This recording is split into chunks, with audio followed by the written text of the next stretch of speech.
देखिए कि JAC board class 10 कर साइंस यानी विज्ञान कर चैप्टर 11 फिजिक्स में आवेली, ठीक है। भौतिकी में मानव नेत्र तथा रंग बिरंगा संसार इकर में जो अभ्यास है उकर सब सवाल जवाब के हमें देखा पे खान पाठ करना है कि मानव नेत्र रंग बिरंगा मानव नेत्र तथा रंग बिरंगा संसार।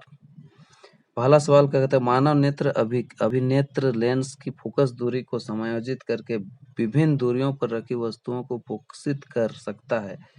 ऐसा हो पाने का कारण है, ऑप्शन में जरा दूरदृष्टिता, समंजन, निकट दृष्टि या दीर्घ दृष्टि। तो इकर उत्तर हो जाए ने समंजन। मानव नेत्र अभिनेत्र लेंस की फोकस दूरी को समायोजित करके विभिन्न दूरियों पर रखी वस्तुओं की फोकसित कर सकता है। ऐसा हो पाने का कारण है समंजन, ठीक है। चल दूसरा सवाल क्या कहते हैं, मानव नेत्र जिस भाग पर किसी वस्तु का प्रतिबिंब बनाता है वह है, जिस भाग पर बनाता है वो है दृष्टि, मतलब ऑप्शन में है 4 गो है दृष्टि पटल, इकर उत्तर है कॉर्निया, परितारिका, पुतली और दृष्टि पटल। ए बी सी डी 4 गो ऑप्शन है, तो इकर दृष्टि पटल उत्तर है। मानव नेत्र जिस भाग पर किसी वस्तु का प्रतिबिंब बनाता है वह दृष्टि पटल है। तीसरा सवाल है, सामान्य दृष्टि के वयस्क के लिए सुस्पष्ट दर्शन की अधिकतम दूरी होती है लगभग। सुस्पष्ट माने स्पष्ट देखने का 25 मीटर, 2.5 सेंटीमीटर, 25 सेंटीमीटर, 2.5 मीटर। तो इकर उत्तर हो जाए 25 सेंटीमीटर, क्योंकि स्पष्ट दर्शन की न्यूनतम दूरी होती है 25 सेंटीमीटर। तो यह इकर उत्तर है, यानी सामान्य दृष्टि के वयस्क के सुस्पष्ट दर्शन की अल्पतम दूरी होती है लगभग 25 सेंटीमीटर। यही कर उत्तर है जी। चौथा सवाल कहते हैं, अभिनेत्र लेंस की फोकस दूरी में परिवर्तन किया जाता है। अभिनेत्र लेंस की फोकस दूरी में परिवर्तन किया जाता है पुतली द्वारा, दृष्टिपटल द्वारा, पक्षमाभी द्वारा या परितारिका द्वारा। तो ये उत्तर हो जाएगा पक्षमाभी द्वारा। अभिनेत्र लेंस की फोकस दूरी में परिवर्तन किया जाता है पक्षमाभी द्वारा, ठीक है। ये वाला सही उत्तर हो जाएगी। पांचवा सवाल हम लोग का है, किसी व्यक्ति को अपनी दूरी की दृष्टि को संशोधित करने के लिए -5.5 डायोप्टर क्षमता के लेंस की आवश्यकता है। अपने निकट की दृष्टि को संशोधित करने के लिए उसे +1.5 डायोप्टर क्षमता के लेंस की आवश्यकता है। संशोधित करने के लिए आवश्यक लेंस की फोकस दूरी क्या होगी? पहला में है दूर की दृष्टि के लिए, दूसरा है निकट की दृष्टि के लिए। माने निकट की दृष्टि के लिए हमें के संशोधित करने के लिए कितना क्षमता लेंस की आवश्यकता होगी, क्या हमें के निकलायक है। यानी लेंस कर क्षमता कर जो यूनिट है, इकाई, वो है डायोप्टर, है नहीं। यानी फोकस दूरी का जो उल्टा होता है वो लेंस की क्षमता होता है। यानी इकर फॉर्मूला एक फॉर्मूला में दुयो बने, P बराबर 1/f। तो पहला देख, दूर की दृष्टि के लिए P कर मान है -5.5D, ठीक है। P हो गलक लेंस की क्षमता, तो -5.5D माने डायोप्टर, तो P बराबर 1/f होला, तो -5.5 बराबर 1/f। तो f बराबर 1/-5.5, यानी इको पॉइंट हटाओ तो ऊपर -10/55 हो जाए, काट देवे -2/11 हो जाए, तो इकर बराबर हो जाते -0.18 मीटर। यानी हमें के f निकल गया, ठीक है। फोकस दूरी निकल गया कितना, -0.18 मीटर। ये सेंटीमीटर में लिखे -18 सेंटीमीटर हो जाएगी। अब हमें के ये तो दूर दृष्टि के लिए रहे, अब निकट दृष्टि के लिए, निकट की दृष्टि कर ले हमें के हो जाए इकरो में है फॉर्मूला, यानी पी कर मान देल है +1.5D डायोप्टर, तो P बराबर 1/f होला, तो +1.5 बराबर 1/f, तो f बराबर 1/+15, यानी पॉइंट हटावे तो 10/15 हो जाए, बराबर 2/3 हो जाए, काटबे हल, यानी 0.666 मीटर। ये भी हो गया 0.666 मीटर निकट दृष्टि के लिए f कर मान।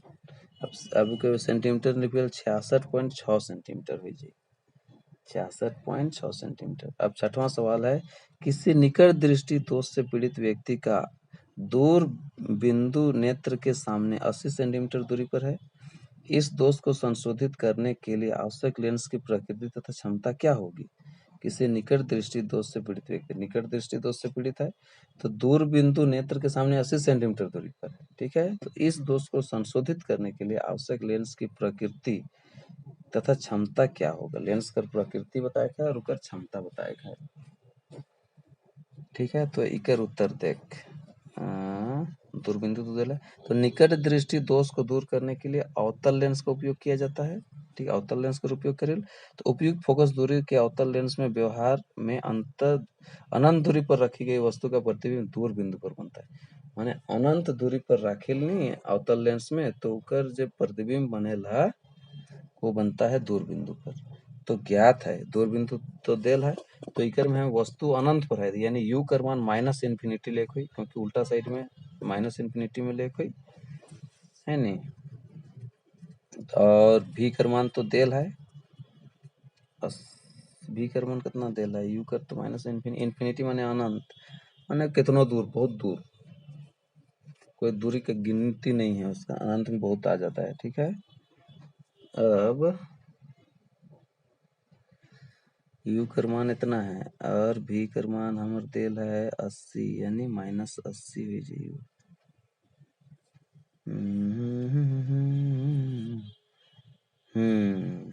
यू कर मान इतना है और भी कर मान माइनस 80 सेंटीमीटर। लेंस के बाईं ओर जितना भी हम लोग का आता है, चाहे वो वस्तु रखा जाए या प्रतिबिंब, तो माइनस में आएगा। और एफ बराबर क्वेश्चन से निकालना है, तो लेंस सूत्र हम लोग जानते हैं, लेंस फॉर्मूला, लेंस सूत्र 1/f बराबर 1/v माइनस 1/u, ये लेंस सूत्र है, याद करेगा। 1/f बराबर 1/v, v कर मान माइनस 80 माइनस 1/u, u कर मान माइनस इन्फिनिटी।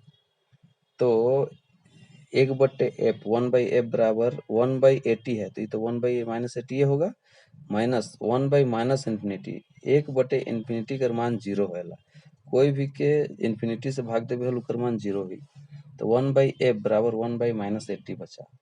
ठीक है, तो अभी के तिरछा गुना कर देवे हल f बराबर माइनस 80 सेंटीमीटर आएगा, f बराबर f is equal to minus 80 centimetre, metre में हल माइनस 0.8 मीटर, 1000 से भगा दीजिए, सॉरी 100 से, तो माइनस 0.8 मीटर हो गया। ठीक है, ये हम लोग का f निकल गया, ये निकलाएगा रहे, और 1/f भी, p भी निकलाएगा, p माने क्षमता, तो लेंस का क्षमता p बराबर 1/f होला, तो 1/-0.8 मीटर। ठीक है, सोल्व करवे माइनस 1.25, और लेंस का क्षमता का यूनिट है डायोप्टर, यानी 1-1.25 डायोप्टर, अतः लेंस की क्षमता माइनस 1.25 डायोप्टर है।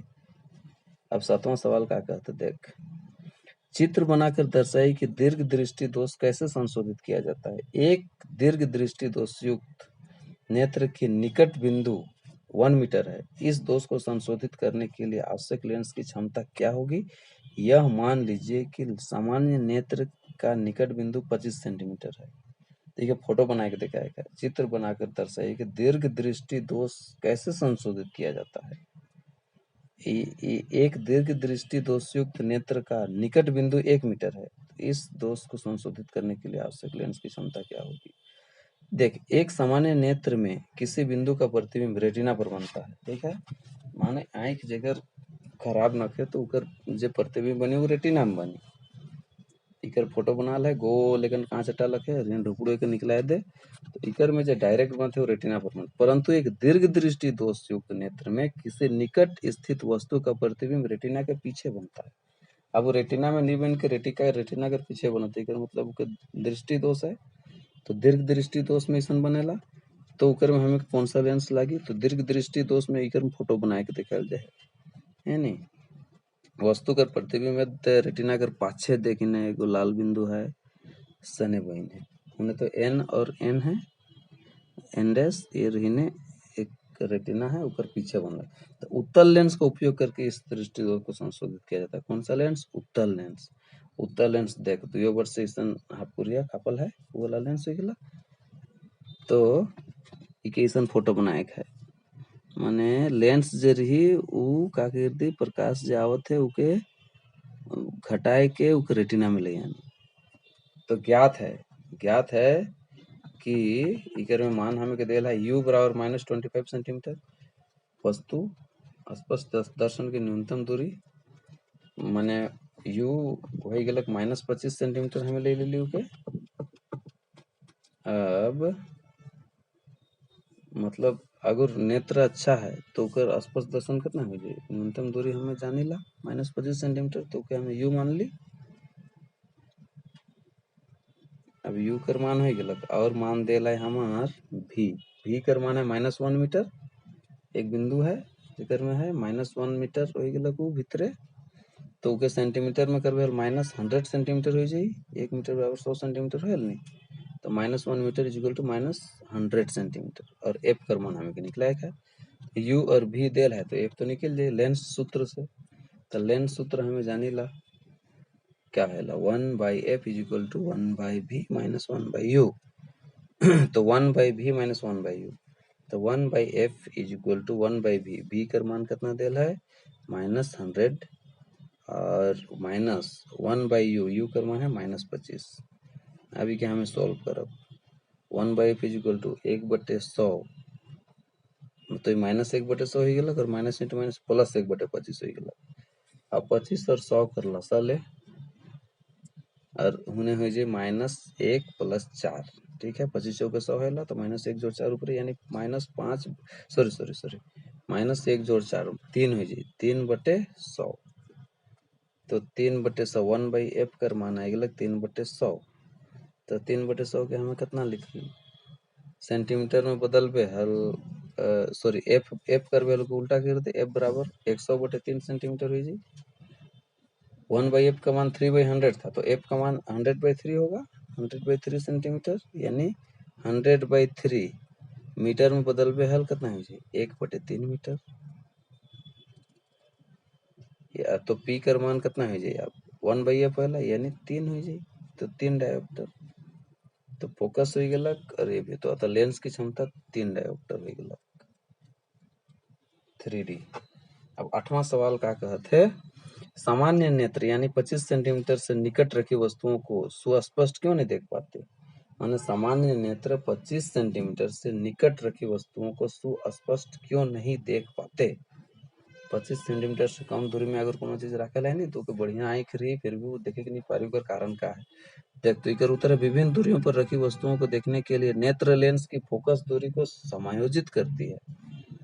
नेत्र जो है अपनी लेंस की फोकस दूरी को समायोजित करती है, विभिन्न दूरियों पर रखी वस्तुओं को देखने के लिए नेत्र लेंस अपनी फोकस दूरी को समायोजित करती है, परंतु अभिनेत्र लेंस फोकस दूरी को एक निश्चित न्यूनतम सीमा से कम नहीं हो सकती, लेकिन इकर एक तो है उकर ले कम नहीं हो सकेला, तो 25 सेंटीमीटर से कम हो नहीं पा रही, तो इसीलिए सामान्य नेत्र 25 सेंटीमीटर से निकट रखी वस्तुओं को सुस्पष्ट नहीं देख पाते हैं।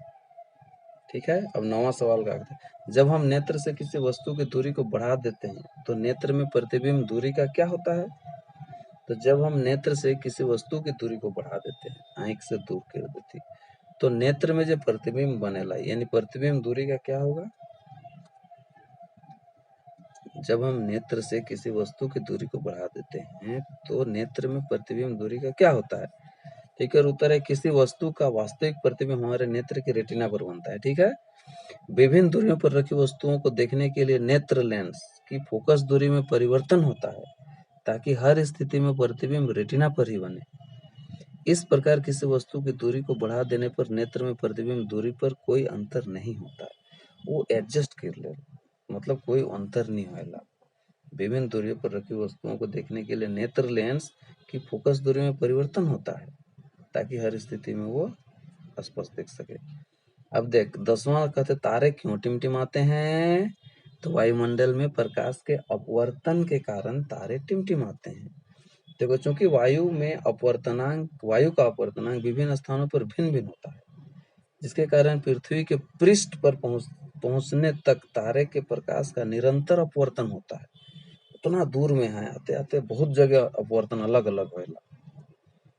तो वायु का अपवर्तनांक भिन्न भिन्न स्थानों पर भिन्न भिन्न होएला, अलग अलग जगह अलग अलग होएला। ठीक है, जिसके कारण तारे की चमक तथा आभासी स्थिति में परिवर्तन होती रहती है और तारे टिमटिमाते हैं। इसी कारण तारे की चमक तथा आभासी स्थिति में परिवर्तन होता है और तारे जो है टिमटिमाता है। अब 11वां सवाल कहता है, व्याख्या कीजिए कि ग्रह क्यों नहीं टिमटिमाते। ग्रह काले टिमटिमाइल तब। अब बताओ कहते तारे तो टिमटिमाते, ग्रह काले टिमटिमाते, तो ग्रह नजदीक है पृथ्वी से ले टिमटिमाते ऊ, ओकर अपवर्तन बहुत ज्यादा हुई तबे तो इकर उत्तर देख, तारे की अपेक्षा ग्रह पृथ्वी के बहुत पास होते हैं, इसलिए ग्रह को विस्तृत स्रोत माना जा सकता है। ठीक है। वायुमंडलीय अपवर्तन के कारण हमारे नेत्रों में प्रवेश करने वाले प्रकाश की मात्रा में बहुत कम परिवर्तन होता है, इसी कारण से तारे टिमटिमाते हैं जबकि ग्रह नहीं। वायुमंडलीय अपवर्तन के कारण हमारे नेत्रों में प्रवेश करने वाले प्रकाश कहते, ठीक नहीं। अब 12वां सवाल क्या कहता है, सूर्योदय के समय सूर्य रक्ताभ क्यों प्रतीत होता है, मन लाल काले दिखेला। तो सूर्योदय और सूर्यास्त के समय बहुत दूर में रहेला। देखो सूर्योदय और सूर्यास्त के समय सूर्य हमसे अधिक दूरी पर होते हैं, ऐसी स्थिति में सूर्य की किरणों को हम तक पहुंचने में वायुमंडल में अधिक दूरी तय करनी पड़ती है। नीले एवं कम तरंगदैर्घ्य प्रकाश के अधिकांश भाग माध्यम की कणों द्वारा प्रकीर्णित कर दिया जाता है, अतः अंततः हमारे नेत्रों तक पहुंचने वाला प्रकाश लाल रंग का होता है। माने नीला रंग से कम तरंगदैर्घ्य जेकर है नी, वो माध्यम के कणों द्वारा प्रकीर्णित हो जाएगा, प्रकीर्णित कर दिया जाता है। तो बाकी बात जो लाल पहुंचता है, हमारे नेतृत्व तक पहुंचने वाला प्रकाश लाल प्रतीत होता है। ठीक, इसलिए सूर्योदय एवं सूर्यास्त के समय सूर्य रक्ताभ का प्रतीक होता है, मतलब एकदम आंख लाल रोशन। 13वां सवाल क्या कहते हैं, किसी अंतरिक्ष यात्री को आकाश नीले की अपेक्षा काला क्यों प्रतीत होता है। क्योंकि देख अंतरिक्ष में होएला मोर हिसाब से तो वायुमंडले नहीं रहेला, तो वायुमंडल नहीं रहेल तो प्रकाश का प्रकीर्णन, देख उत्तर है ऐसा प्रकाश के प्रकीर्णन के माने ऐसा प्रकाश के प्रकीर्णन के कारण होता है। अंतरिक्ष यात्री आकाश में उस ऊंचाई पर होता है जहाँ कोई वायुमंडल नहीं होता है और वहां कोई प्रकाश का प्रकीर्णन भी नहीं होता है। तो प्रकाश का प्रकीर्णन अगर नहीं होगा तो काला ही ना दिखेगा। अंतरिक्ष यात्री आकाश में उस ऊंचाई पर होता है जहाँ कोई वायुमंडल नहीं, इसलिए अंतरिक्ष यात्री को आकाश नीले की अपेक्षा काला दिखाई देता है। ई वाला पाठ तो खत्म हो ही के लग, अब धीरे धीरे धीरे धीरे समझते समझते सब मजा आते जाई।